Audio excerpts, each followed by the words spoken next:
नमस्कार, आप देख रहे हैं चैनल इंडिया छत्तीसगढ़। मैं हूं उपेंद्र। खबरों में लगातार बने रहने के लिए सब्सक्राइब करना न भूलें। चैनल इंडिया छत्तीसगढ़ सिर्फ यूट्यूब पर। बढ़ते हैं खबरों की तरफ। रायपुर से रविशंकर शर्मा की खबर है।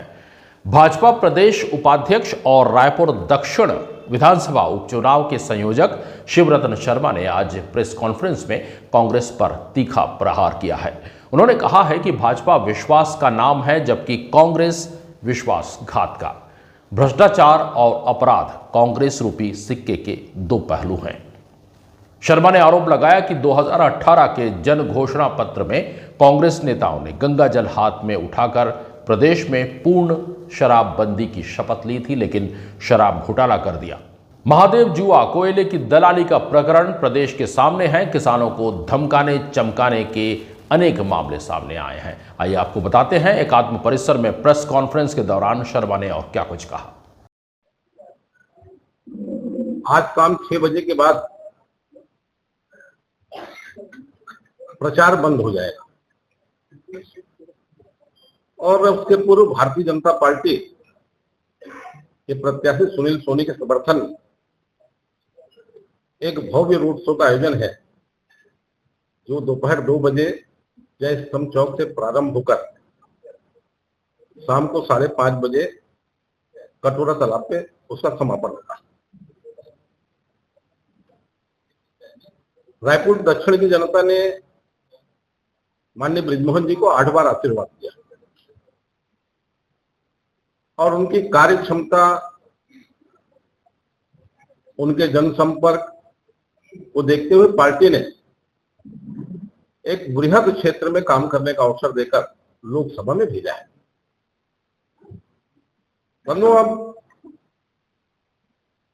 माननीय सुनील सोनी जी हमारे प्रत्याशी हैं। मैं सुनील सोनी के बारे में कल बोल चुका हूं, इसलिए ज्यादा नहीं बोलूंगा। मैं सिर्फ आप सबके माध्यम से माननीय भूपेश बघेल जी, माननीय चरणदास महंत जी, कांग्रेस के प्रदेश अध्यक्ष दीपक बैज जी और कांग्रेस के उन समस्त नेताओं से कुछ प्रश्न करना चाहता हूं कि आखिर रायपुर की जनता कांग्रेस को वोट क्यों करे? आपने ऐसा कौन सा काम किया है जिसके लिए रायपुर की जनता आपको समर्थन करे? ये 2018 का कांग्रेस का जन घोषणा पत्र है और इस जन घोषणा पत्र को जारी करते हुए माननीय भूपेश बघेल जी, माननीय टीएस सिंहदेव जी और कांग्रेस के समस्त नेताओं ने गंगा जल हाथ में उठाकर शपथ ली थी कि हम इस जन घोषणा पत्र को पूर्ण करेंगे।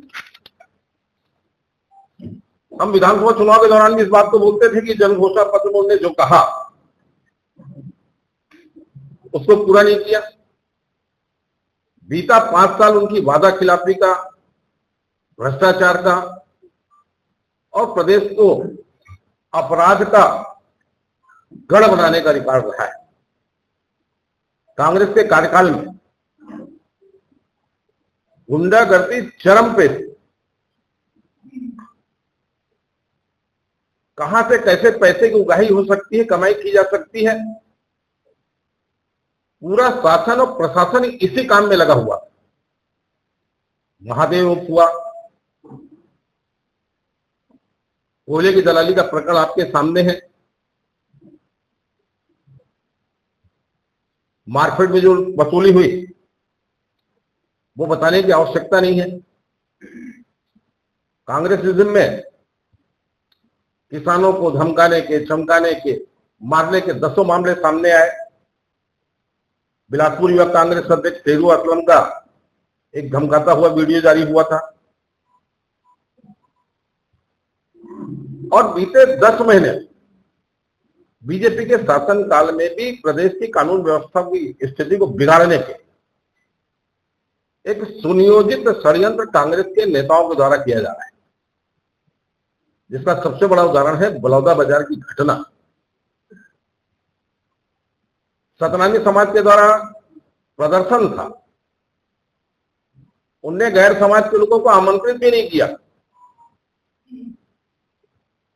पर वहां जो घटना घटी उसके सूत्रधार कांग्रेस के विधायक देवेंद्र यादव जी थे। पिछले 3 महीने से वो जेल में है और उसकी जमानत भी नहीं हो पा रही है क्योंकि पुलिस के पास उस पूरे षड्यंत्र के उनकी भागीदारी के पुख्ता प्रमाण है। इसी प्रकार जो कांग्रेस रिजिम में जितने लोग गिरफ्तार, चाहे समीर बिश्नोई हो, चाहे सौम्या चौरसिया हो, चाहे रानू साहू हो, 1.5 साल 2 साल हो गए, अगर पुख्ता प्रमाण नहीं होते तो इनकी क्या जमानत नहीं हो जाती? ये अपने आप में स्पष्ट प्रमाण है। महापौर जी का एक वीडियो वायरल हो रहा है। मुझे अभी एक पत्रकार साथी ने नीचे मुझे दिखाया कि मैं तो चुनाव प्रचार में लगा हुआ हूं, पार्टी चुनाव लड़ रही है, मैं क्या बताने जाऊंगा भाजपा वालों को कि मैं चुनाव में प्रचार कर रहा हूं कि नहीं कर रहा हूं। 5 साल में एजाज ढेबर ने आखिर किया क्या है? स्मार्ट सिटी के नाम पे सैकड़ों करोड़ रुपए रायपुर में आए और उस स्मार्ट सिटी में जो भ्रष्टाचार हुआ है उसकी भी पूरी जांच होगी और जो दोषी हैं उनको जेल भेजने की व्यवस्था भारतीय जनता पार्टी की विष्णुदेव साय की सरकार करेगी। 50 करोड़ रुपए खर्च हो गया। हुआ क्या है? काम के नाम पे नौटंकी। माननीय एजाज ढेबर जी के भाई कहां हैं आपको बताने की जरूरत नहीं, उनका भतीजा कहां है बताने की जरूरत नहीं। और आज वो भारतीय जनता पार्टी पर सांप्रदायिकता का आरोप लगाते हैं। आज कांग्रेस के राष्ट्रीय अध्यक्ष का बयान आया है कि भगवाधारी हिंसा करते हैं। कांग्रेस का चाहे प्रदेश नेतृत्व हो चाहे राष्ट्रीय नेतृत्व हो, वो सनातन धर्मावलंबियों की, देश की बहुसंख्यक जनता की भावनाओं को आहत करने का काम करती है। पिछले चुनाव में माननीय बृजमोहन जी के साथ बैजनाथ पारा में क्या हुआ था बताने की आवश्यकता नहीं। भूपेश बघेल के कार्यकाल में एक वर्ग विशेष का जो आतंक था और भूपेश सरकार का जो संरक्षण था वो किसी से छिपा हुआ नहीं। भारतीय जनता पार्टी सही मायने में सर्वधर्म समभाव की नीति पर विश्वास करती है। हम सब धर्मों के प्रति सम्मान का भाव रखते हैं, पर किसी धर्म विशेष के तुष्टिकरण का काम भारतीय जनता पार्टी कभी नहीं। मैं तो आपके माध्यम से कुछ बातें पूछना चाहता हूं माननीय कांग्रेस के प्रदेश नेतृत्व से।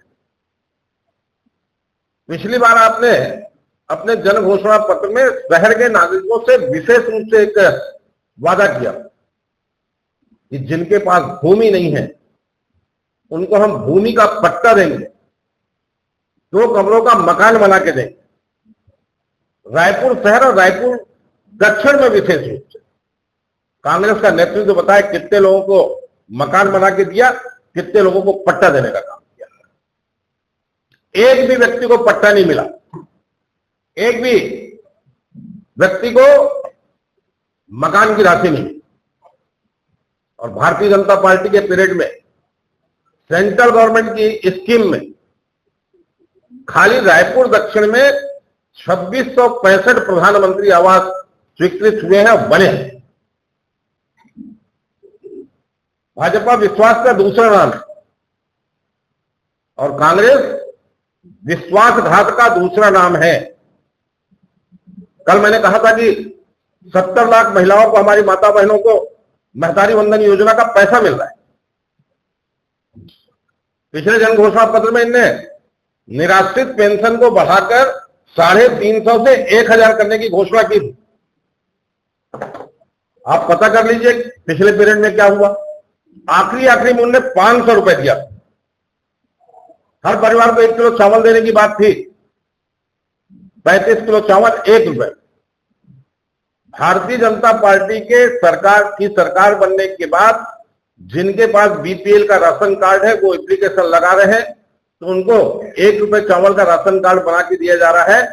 कांग्रेस के रिजिम में ऐसे परिवारों की संख्या 17 लाख से ज्यादा थी जिनके पास एपीएल के राशन कार्ड थे, बीपीएल के राशन कार्ड नहीं थे। करने का काम हुआ और कांग्रेस के बड़े नेता इस काम में लगे रहे। भारतीय जनता पार्टी जो कहती है वो करती है।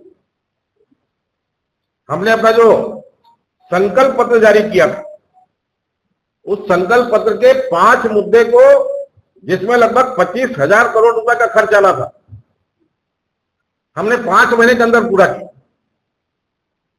चाहे महतारी वंदन की बात हो, चाहे 3100 रुपए का एक मुश्त भुगतान करने की बात हो, चाहे 2 साल के बकाया बोनस देने की बात हो, चाहे तेंदुपत्ता की राशि बढ़ाने की बात हो, चाहे प्रधानमंत्री आवास स्वीकृत करने की बात हो, हमने 4 महीने के अंदर ये सारे वादे पूरे किए। और छत्तीसगढ़ के युवाओं के भविष्य के साथ जो कांग्रेस की सरकार खेल कर रही थी, जो पीएससी घोटाला हुआ था, उसकी जांच सीबीआई से भारतीय जनता पार्टी की सरकार करा रही है और उसमें भी दोषियों पे कार्रवाई होगी। नक्सल छत्तीसगढ़ की बड़ी समस्या है। छत्तीसगढ़ राज्य निर्माण के साथ नक्सलवाद हमको विरासत में मिला। डॉक्टर रमन सिंह के पीरियड में हमने नक्सलवाद को नियंत्रित किया। एक छोटे से क्षेत्र में नक्सलवाद सिमट के रह गया। दुर्भाग्य से 18 से 23 के बीच नक्सलियों को सरकार का संरक्षण मिला। नक्सल गतिविधियां छत्तीसगढ़ में बढ़ी, पर भारतीय जनता पार्टी की छत्तीसगढ़ में 2023 में सरकार बनने के बाद हमारे यशस्वी गृह मंत्री ने कहा कि हम 2026 के पहले नक्सलवाद को समाप्त करेंगे। और 100-150 से ज्यादा नक्सलवादी मारे जा चुके हैं। 400 नक्सलवादियों की गिरफ्तारी हो चुकी है। 400 से ज्यादा लोगों ने सरेंडर किया है। हमारी नक्सलवाद पे जो नीति है वो कारगर है और उसका लाभ भविष्य में छत्तीसगढ़ की जनता को मिलेगा।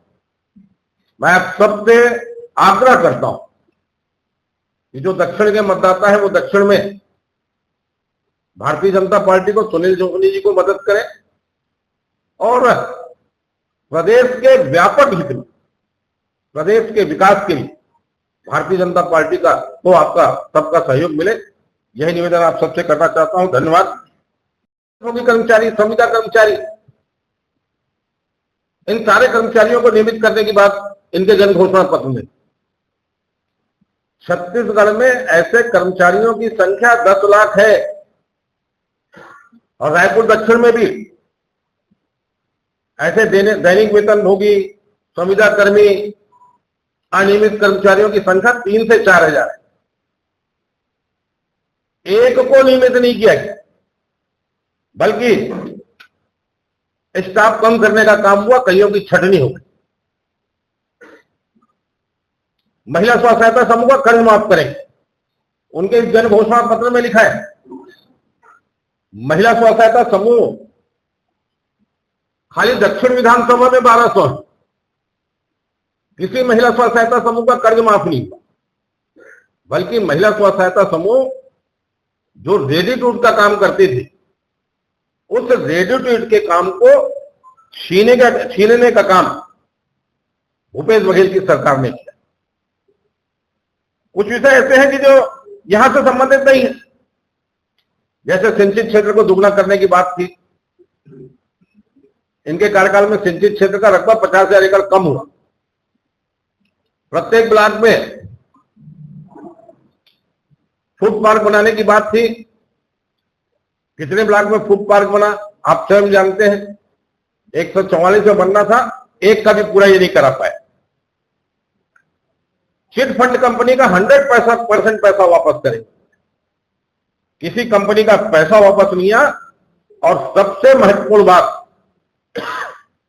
शराबबंदी का जो वादा किया था, पूरे छत्तीसगढ़ को नशे के गढ़ के रूप में परिवर्तित करने का काम भूपेश बघेल की सरकार में हुआ। और भूपेश की सरकार में पूरा नशे का कारोबार कौन संचालित करता? आप स्वयं भी जानते हैं कि रायपुर के टॉप लीडर की उसमें क्या भूमिका है, भिलाई के टॉप लीडर की इस नशे के कारोबार में क्या भूमिका है। शराबबंदी करने के बजाय कांग्रेस के बड़े बड़े नेता शराब के व्यवसाय में लगे रहे और पूरे प्रदेश को नशे के गढ़ के रूप में परिवर्तित करने का काम किया। सामाजिक समरसता को बिगाड़ने का काम हुआ। ब्राह्मण समाज के बारे में कांग्रेस के किस किस नेता ने क्या टिप्पणी की बताने की जरूरत है क्या?